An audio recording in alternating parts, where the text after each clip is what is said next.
Hello বন্ধুরা, তোমরা সবাই কেমন আছো? রোজকারের মতন বলছি, তোমরা জানি তোমরা সবাই খুব ভালো আছো। তো আমার শরীরটা প্রচন্ড খারাপ, তো আজকে লাঞ্চের ভিডিও দিতে পারিনি।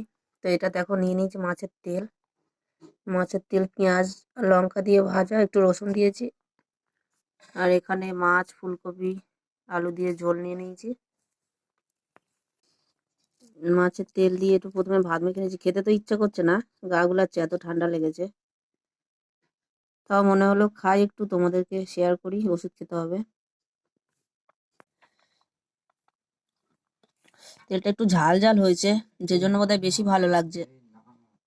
তো তোমরা কে কে তেল ভালোবাসো, মাছের তেল, আমাকে জানিও। তো দেখো, মাছের ঝোল নিয়ে নিয়েছি, কোনো ফুলকপি আর আলু নিয়ে নি, কারণ ওই যে বললাম মুখে কিছু ভালো লাগছে না, সত্যিই ভালো লাগছে না। তো টাটা সবাইকে।